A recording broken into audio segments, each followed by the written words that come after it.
Hey kalian para wibugers, selamat datang di Nobar Anime Channel.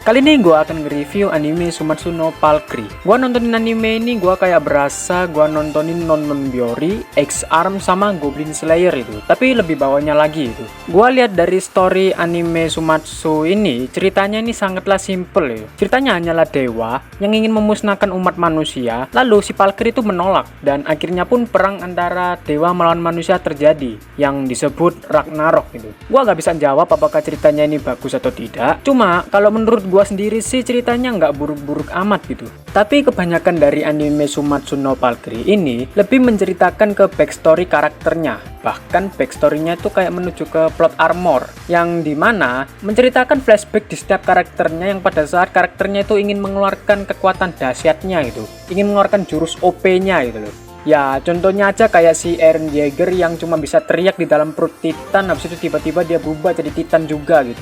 Semua karakter yang ada di anime Sumatsu no Valkyrie ini bukan karakter yang bisa dibilang lemah ataupun payah gitu ya teman-teman. Nggak kayak Naruto yang cuma bisa teriak Sasuke, ataupun si Deku yang cuma mikirin All Might terus, ataupun si Belkun yang selalu saja deketin Ai supaya dia jadi kuat tapi ujung-ujungnya dia masih tetap lemah gitu. Karakter di anime Sumatsu no Valkyrie ini dibilang sudah tergolong karakter yang sangatlah OP di awal ceritanya gitu. Mulai dari kubu dewa hingga dari kubu manusia. Jadi, cara membuktikannya apakah dia kuat atau tidaknya adalah melalui dari plot armor masing-masing di tengah pertarungan mereka gitu. Tapi kalau gua lihat-lihat ceritanya ini lebih menuju siapa yang plot armornya paling besar atau paling tebal atau paling gede, dialah yang akan jadi pemenangnya gitu. Tapi gue masih penasaran gitu, gimana caranya Nikola Tesla akan bertarung nantinya melawan dewa gitu. Kalau dilihat dari sejarahnya, dia nggak pernah punya bakat atau riwayat gelut gitu. Bayangkan saja anjing, seorang penemu listrik melawan dewa gitu, gimana? How? Mungkin saja Nikola Tesla melawan dewa menggunakan Sparky gitu ya kan.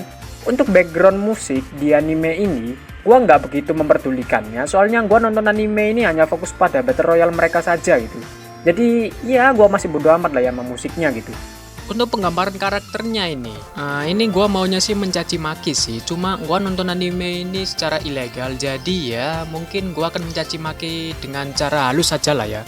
Yang gue merasa terganggu ini ya teman-teman ya, itu di bagian penggambaran karakternya si Brunhilde sama si Gold gitu. Kayak apa ya, kayak penggambaran karakternya si Brunhilde itu terlalu mencolok gitu loh, kayak alay aja gitu. Bahkan gue first impression ngeliatin dia tuh, gue pikir nih ya teman-teman ya, ini anime Jojo Bizarre ngapain dikolabin sama anime Non-Non-Biyori anjing.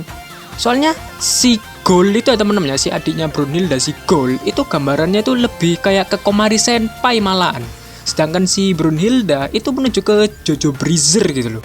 Untuk pengisian karakternya gue nggak begitu kasih kritik lah ya. Cuma yang akan gue kasih kritik itu si Brunhilde lagi nih. Soalnya gini teman-teman, bayangkan saja gambar karakter yang terlihat gagah dan berwibawa kayak Giovanna, tapi suaranya malah kayak Rimuru anjing. Kan nggak make sense bangsat. Kayak sifatnya kayak Alice Kisaragi yang sangat dewasa tapi suaranya imut-imut gitu kayak Milim Nava gitu. Harusnya juga berwibawa kayak Erza gitu ya kan. Kalian bayangkan saja Giovanna lalu suaranya kayak Rimuru gitu, kan nggak kontras gitu. Tapi ya gak apa-apa lah ya, pokoknya penggambaran karakter Brunhilde tadi masih tetap cakep kok, santuy. Gua sempet pernah berhenti nonton anime ini selama 2 minggu itu, pada saat gua nonton di episode 2-nya itu.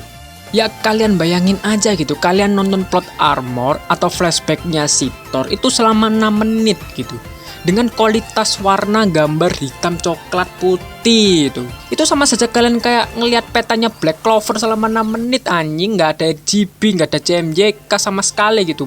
Blas cuma coklat hitam putih. Enak yang gitu ngelihatnya. Gua rasa masih mending lu nonton Sailor Moon gitu ketimbangan nontonin flashbacknya si Thor yang nontonin petanya Black Clover gitu. Ya gua tahu scene-nya itu diperlihatkan di sisi historikalnya gitu, di sisi pertengahan abadnya gitu, di sisi jadulnya gitu kayak peta Black Clover gitu. Tapi ya nggak sampai 6 menit juga lah bangsat, beneran aja dah. Ini yang bikin ini kayaknya mau cari gampangnya gitu, timbangan soronya gitu. Sama aja lu kayak bengong ngeliatin billing gambar ikan lumba-lumba di warnet gitu, burik ngentot anjing. Terus ya gue liatinnya animasi itu kayak aras-arasan garap gitu, kayak gambar yang cuma diselingin sama efek slide gitu loh. Ini gue curiga yang bikin sini nih pakai Premiere Pro terus dikasih efek cross dissolve gitu loh. Atau ngerjainnya tuh di KineMaster dikasih efek slide bawaannya KineMasternya sendiri gitu, kayak editor berkelas gitu. Ada lagi nih scene yang dimana gua ngeliatinnya tuh pengen nge-close videonya gitu, pengen nge-tap gambar silang di pojok kanan gitu loh. Di scene yang dimana si Hermes itu lagi main biola dan si Zeus itu lagi dugem gitu loh. Kayak apa ya, gua ngeliatin dua karakter itu gua kepikiran sama art style-nya si X-Arm gitu loh anjing. Masih ada lagi nih scene yang bikin gua kesel nih gitu ngeliatnya. Scene yang dimana flashbacknya si Zeus pada saat melawan Kronos bapaknya. Kalian liatin aja tuh galaksi, kayak gambar tempelan stiker gitu loh bangsat. Terus dibuat gerakinnya itu kayak puding gitu loh anjing, gronjal-gronjal, kenyal-kenyal gitu loh. Gua kira bakal sebagus galaksinya Darling in the France gitu loh. Kok malah kayak gambar ambil di Google terus dikasih efek jelly gitu anjing. Set bangsat gue yang ngeliatinnya, sumpah dah.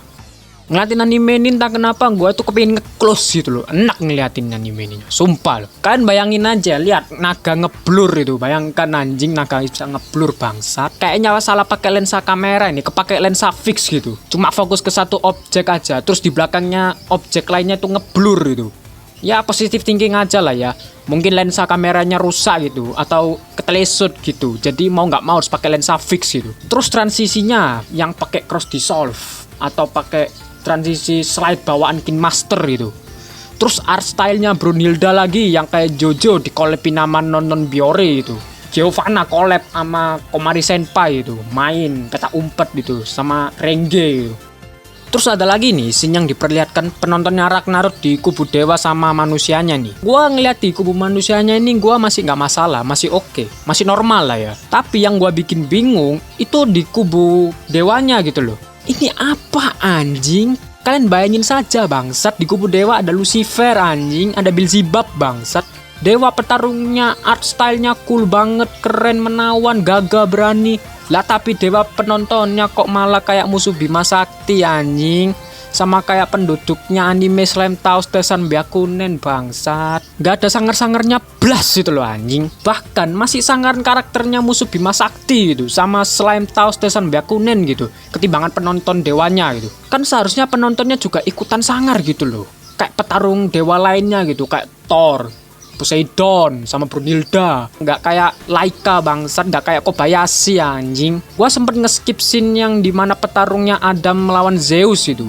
Bukannya dibikin kayak pertarungannya Naruto, kayak Kimetsu no Yaiba atau Jujutsu Kaisen, malah dikasih slide efek PPT bangsat. Padahal ini scene klimaks gitu loh. Untung aja rating di anime ini mencapai angka 6 gitu, nggak sampai angka 5. Masih berharap untuk season 2-nya. Soalnya gue masih penasaran sama pertarungannya si Jack the Ripper yang suka ngebantai manusia sama si Hercules yang sangat menyayangi umat manusia gitu. Nggak itu saja, gue masih penasaran sama gaya bertarungnya Nikola Tesla gitu. Apa iya gitu dia ngeluarin Sparky gitu. Pokoknya gue masih penasaran saja lah ya sama anime ini, beneran dah. Oke, mungkin cukup sekian video kali ini. Mungkin next video gue bakalan nge-review anime Slime Taos Tesan Byakunen ya. Soalnya gue baru saja namatin anime itu gitu. Oke, terima kasih telah menonton video nomor anime. Sampai ketemu di video selanjutnya.